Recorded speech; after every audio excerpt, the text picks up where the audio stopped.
Le premier amour, on ne le comprend pas. On le ressent. Le ventre qui se serre, les mains moites, l'attente impatiente à côté du téléphone.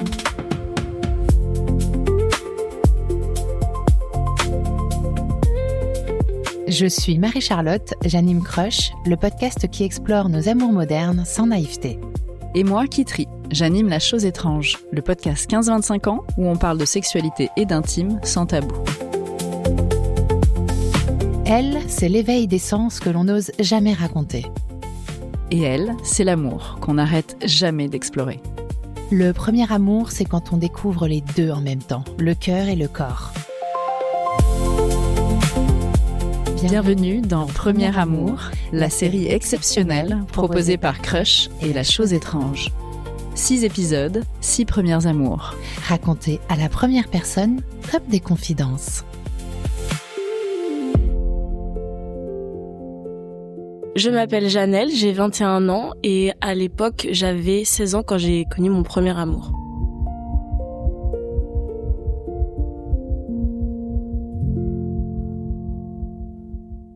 J'étais une adolescente qui était pas très bien dans sa peau. Je vivais en campagne, à quelques kilomètres de Dijon, donc vraiment en campagne profonde. J'étais en seconde dans un lycée aussi de campagne, donc voilà. Pour mon histoire perso, je suis adoptée et j'ai eu beaucoup de mal à me faire des amis au tout début quand je suis arrivée en France, etc. Donc j'étais dans une campagne profonde, donc beaucoup de moqueries sur le fait que j'étais noire. Donc c'était un peu difficile et ça m'a suivi un peu tout le long de mon adolescence. Donc je pense que ça a joué beaucoup sur ma confiance en moi et sur qui j'étais en général, globalement. Beaucoup seule, alors que au final, à un moment donné, je me suis fait un groupe d'amis, mais cette sensation de solitude, je l'ai beaucoup ressentie encore intérieurement, on va dire. Donc je me trouvais pas jolie, je me trouvais drôle, mais pas spécialement intéressante sur du long terme. À ce moment-là, j'ai 16 ans et pour moi, l'amour, c'est quelque chose plutôt de lointain parce que beaucoup de mes copines ont déjà des petits copains, etc. Moi, j'ai un schéma familial où mes parents, ils sont pas ensemble. Donc, à part mes copines que je voyais avoir des copains, moi, l'amour, je le voyais pas de manière concrète. Je le ressentais pas, en tout cas comme ça, et j'étais pas en recherche particulière. J'idéalisais beaucoup l'amour parce que je regardais beaucoup de films surtout, je lisais beaucoup de livres. J'idéalisais beaucoup les hommes aussi. J'avais une confiance aveugle un peu par rapport à ça et par rapport aux relations en général.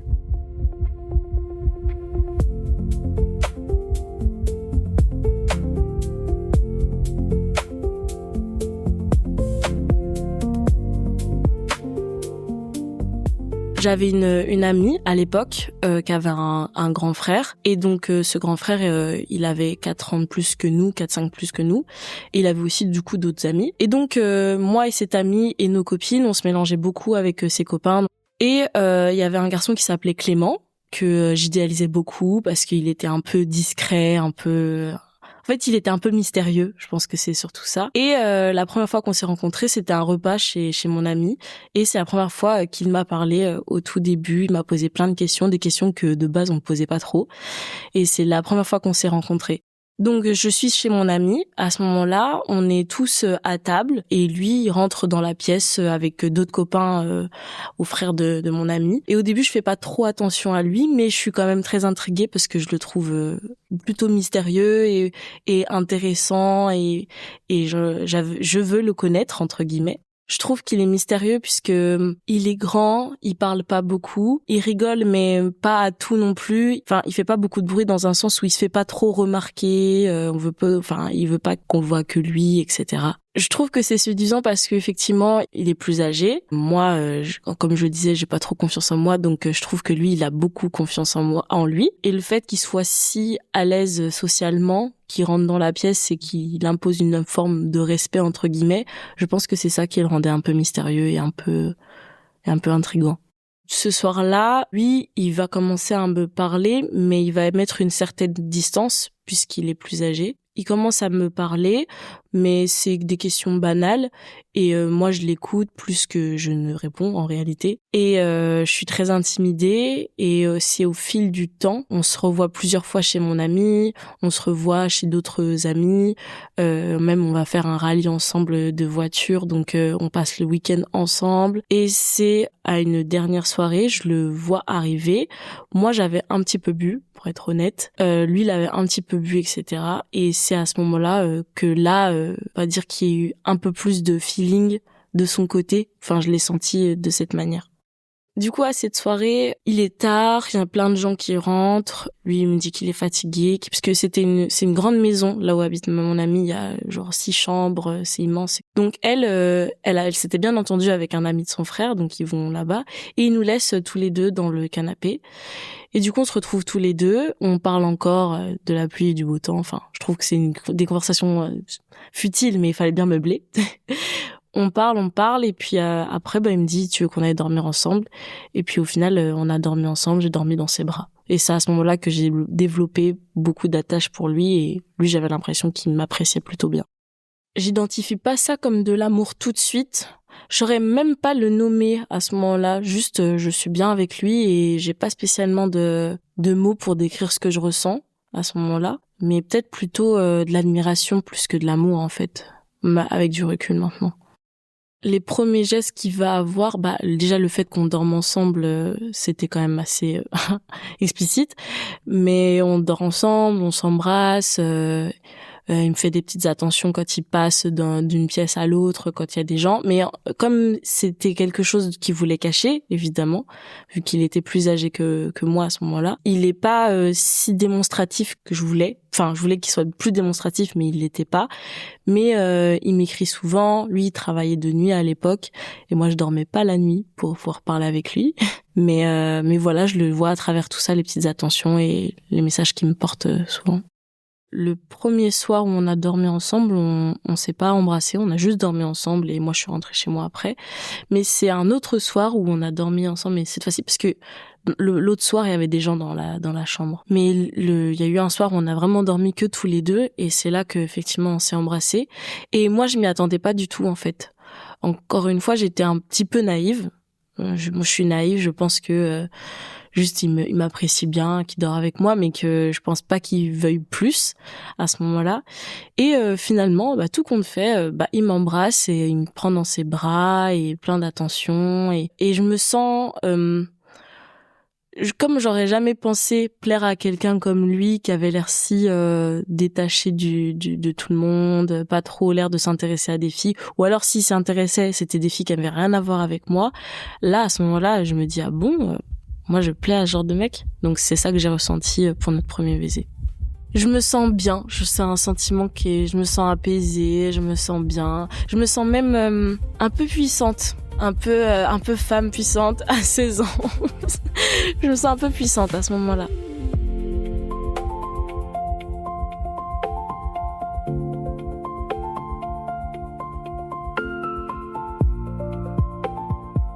Des premiers mots d'amour qui arrivent de ma part, parce que lui ça viendra jamais. De ma part, oui, que je m'inquiète quand il répond pas, je m'inquiète quand il part à des fêtes où je suis pas et je m'inquiète de savoir s'il a pas fait la même chose avec une autre fille.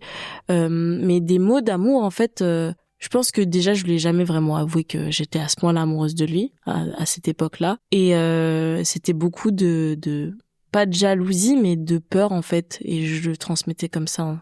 Je me sentais pas du tout en sécurité. En fait, j'avais toujours cette peur que quelqu'un me remplace. En fait, comme je voyais pas ma valeur tellement grande, je me suis dit quelqu'un va me remplacer à un moment donné. Et donc les premiers mots d'amour, c'était pas de l'amour puisque c'était que des inquiétudes et tu me manques, on se revoit quand, etc. Mais c'était pas dans un sens si sain. Je pense que ce qui renforçait ce sentiment d'insécurité, c'est effectivement ça venait de moi. Puisque moi, encore une fois, j'avais pas du tout confiance en moi. Enfin voilà, je me trouvais pas intéressante particulièrement. Et en plus, lui, il faisait effectivement rien pour arranger les choses, parce que comme c'était caché, quand on était en extérieur avec plein de gens, c'est comme si j'existais pas entre guillemets. J'existais, mais à travers une autre forme, plutôt une amie ou même une petite sœur, on va dire entre guillemets. Et du coup, dehors c'était comme ça, mais je devais rien dire. et je devais pas faire de remarques parce que j'avais accepté cette situation où j'ai dit ok, pas de souci, si ça doit pas se savoir, ça se saura pas.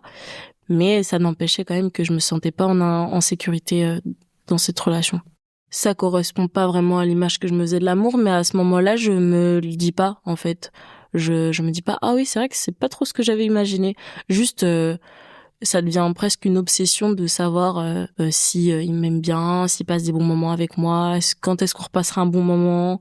Voilà, genre, je faisais des trucs de ouf pour pour le voir. Je mentais tout le temps à mes parents. Il y a même un jour où j'ai escaladé le portail pour pouvoir aller le voir. Donc bon. Vraiment, je savais que j'étais amoureuse de lui dans tous les cas parce que pour faire des trucs comme ça, il y a pas d'autre mot. Sinon, j'associais, je pense, ce sentiment d'amour à plutôt de la dépendance. J'étais très dépendante de lui. En fait, mes humeurs étaient dépendantes de ce qu'il allait me dire, de comment il allait se comporter. En fait, si lui, il était bien et gentil avec moi, etc., moi, tout allait bien. Par contre, s'il y avait le moindre petit comportement qui changeait, là, tout le monde s'écroulait à chaque fois. À ce moment-là, je me sens pas bien. Enfin, ça commence à devenir un petit peu douloureux. Je suis très anxieuse. Je réfléchis tout le temps. L'école, ça m'intéresse même plus. Alors bon, j'ai jamais été une grande fan de l'école, mais quand même, j'aimais bien y aller. J'aimais bien aller au lycée. Mais l'école, ça m'intéresse plus. C'est que lui et lui. Je dors pas bien la nuit non plus parce que je suis tout le temps sur mon téléphone. Je surveille tout. Voilà, s'il répond pas, machin. Je suis très anxieuse et ça va pas aller en s'arrangeant parce que la suite n'est pas glorieuse non plus, mais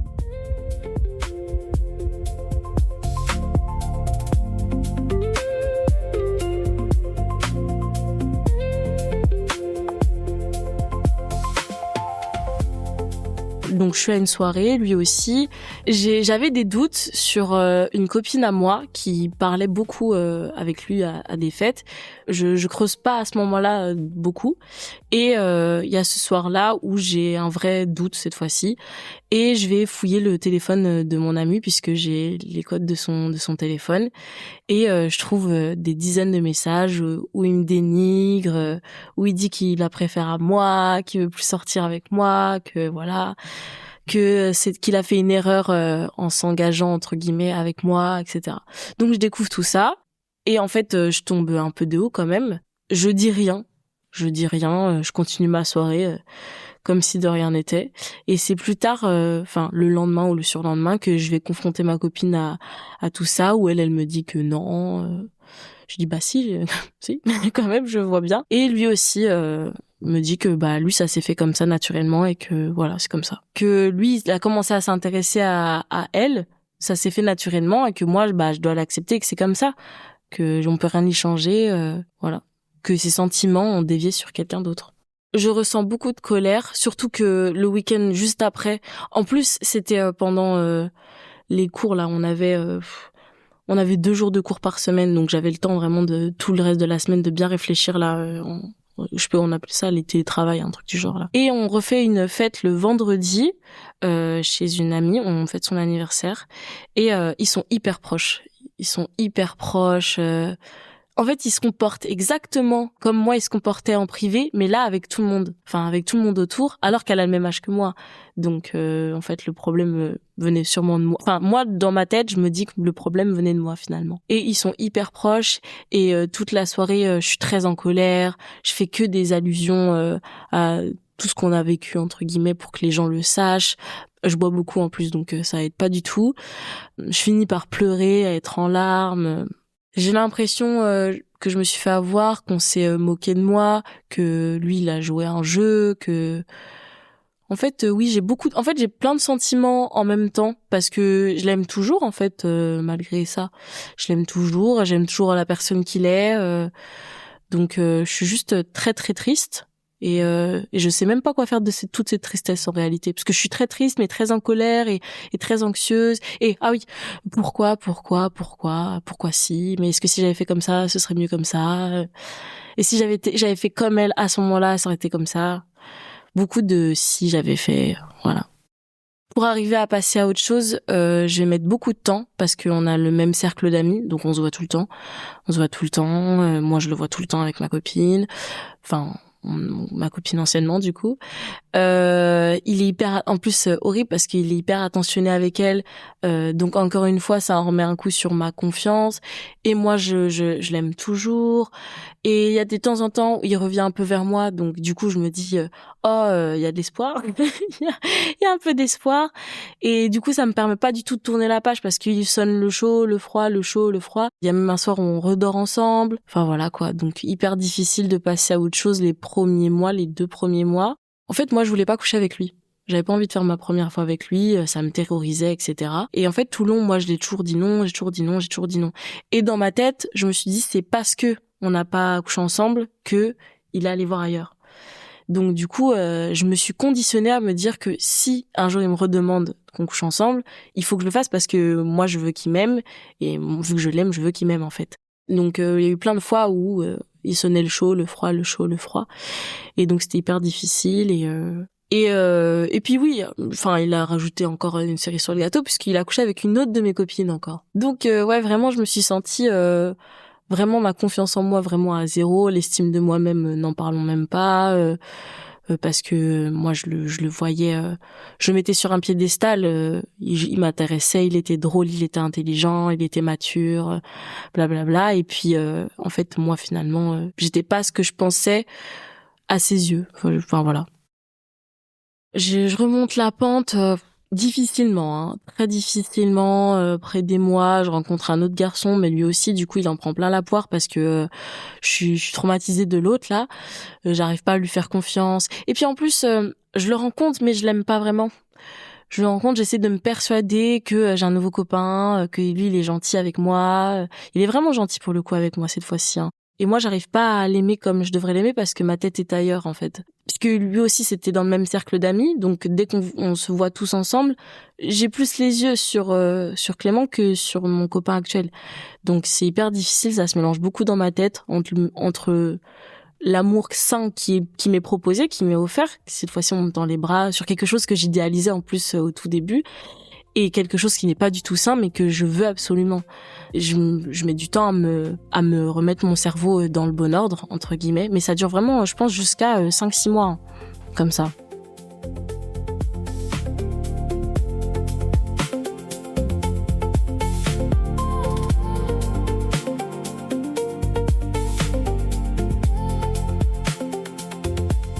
Ce premier amour, ce qui m'a appris que je pouvais être vraiment très dépendante de l'autre, très dépendante, je peux tout donner, j'ai beaucoup de mal à faire confiance. Je sais pas si c'est trop intense en fait, genre je sais pas, parce que j'ai pas encore eu d'expérience qui me permette de me dire que c'est sain quoi, c'est trop intense, mais je vis les choses peut-être trop intensément et très vite en plus.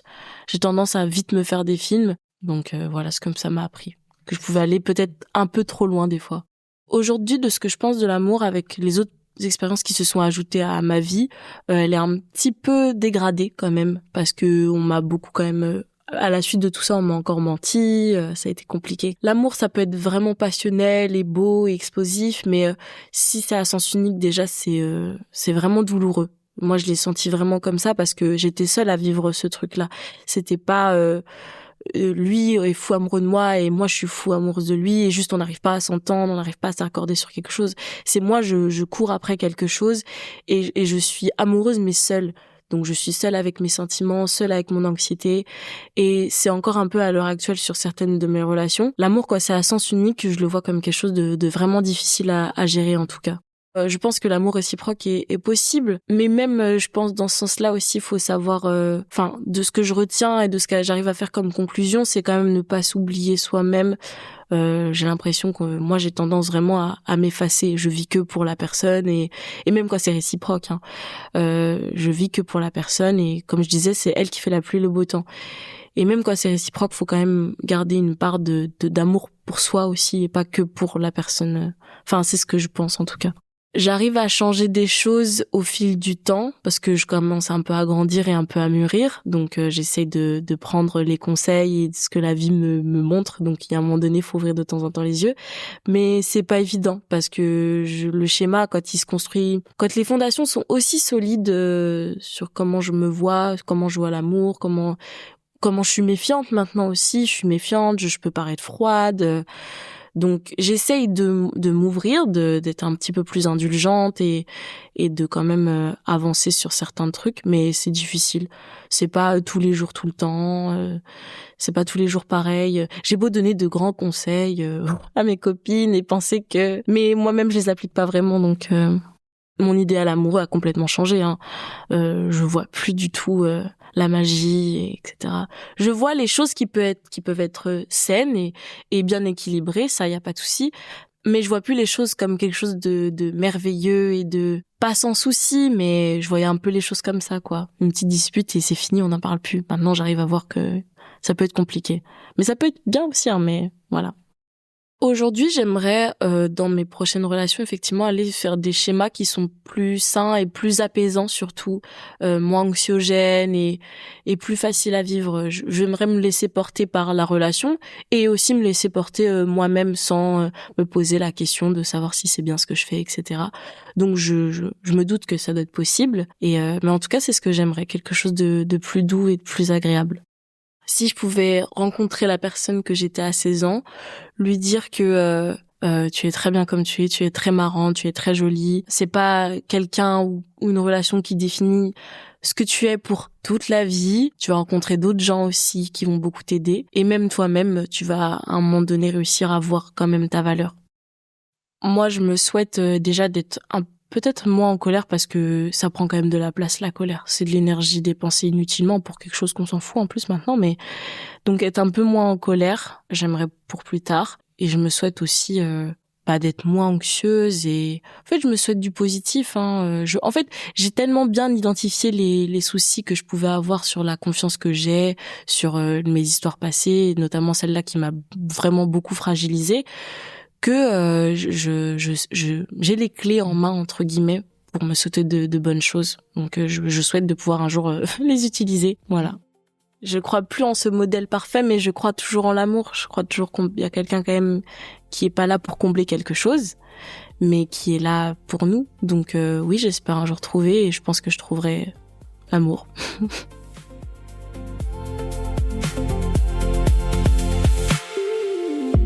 On n'oublie jamais son premier amour. Même quand on a tout oublié de la personne. Il reste quelque chose, une trace. Dans la mémoire et dans le corps. Et si ton premier amour, tu ne l'as pas encore vécu, sache que tout ce que tu ressens compte déjà. Si cette histoire t'a ému, abonne-toi à nos podcasts Crush et La Chose Étrange. Et à nos comptes Instagram, dont tu trouveras les liens en description. Et viens nous raconter ton premier amour en commentaire. On a hâte de lire ça.